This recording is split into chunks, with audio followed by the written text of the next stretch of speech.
Hi guys, one last cutting video.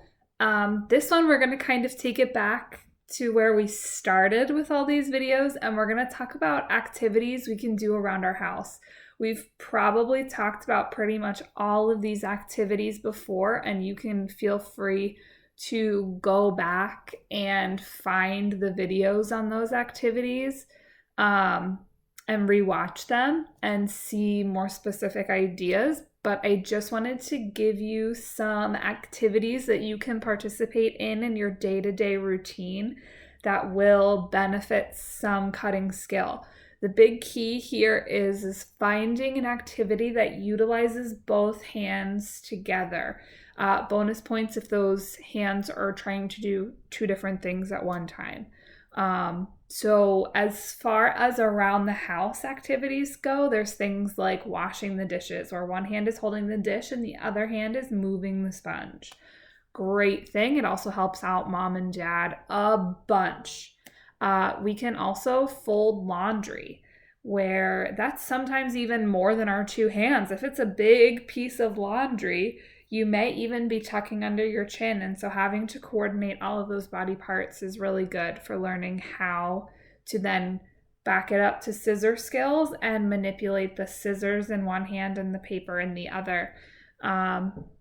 You can also work on things specifically with laundry, such as buttoning buttons up. If your family is a family that hangs button down shirts and likes to hang them buttoned, then, maybe it's you as the student's responsibility to go through and button up all the shirts.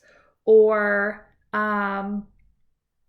practice tying your shoes as quickly as you can. Using those two hands in two different ways and those fine motor coordinations are really great.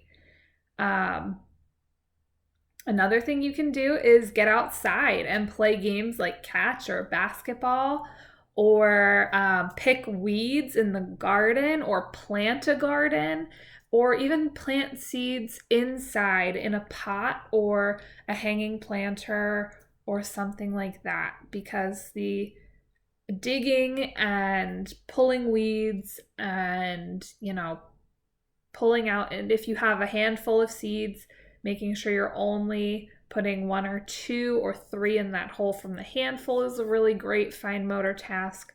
But also sometimes our hands are doing two different things. We have a hand that supports the bucket and turns it while we mix up the potting soil, or while we push, or even, mixing a little bit of potting soil when we water if your potting soil's very old and dried out and just needs to be re-wet to bring it back to life. Sometimes we mix in the water.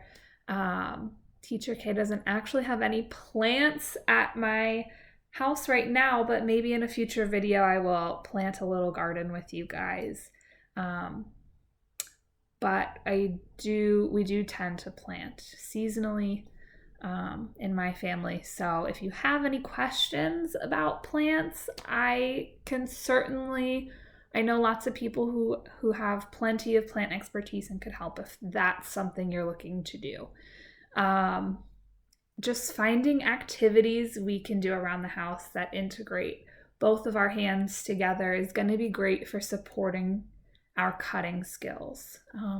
You could even make jewelry at home if you have the supplies for that. Practice braiding hair or braiding scarves. That's another great thing. Just get creative. Let me know if you think of anything that I didn't list off in this video, and make sure you send me pictures or short videos of you doing these things so I can, one, send you lots of love and congratulations on the great work, and two, help you out if you need it. And also, feel free to reach out and schedule a one-to-one session. That's something that we are definitely offering, and we encourage you to pursue. It will really help to target specific activities to meet your goals and your needs, tailored to you, tailored to your interests, and tailored to your resources at home. So if you're watching these videos and you think none of these apply to me, set up a virtual session, and then I'll make sure that the things apply to you. If you're also watching and you think, that's great, Teacher K, but I never have these things in my house, or I just don't feel like that's something that works for me or is motivating for me, reach out and set up a session, and we can figure out an activity that works for the items you have or the things you're interested in doing. All right, that's my little spiel on that, and that is my little brainstorm of ideas for more scissor skill practice. So like I said, let me know what you do. I look forward to hearing from you guys. Stay busy, stay occupied, be kind to one another. We're going to get through this. I'm here for you. Miss you all, and I will see you in the next video. Bye.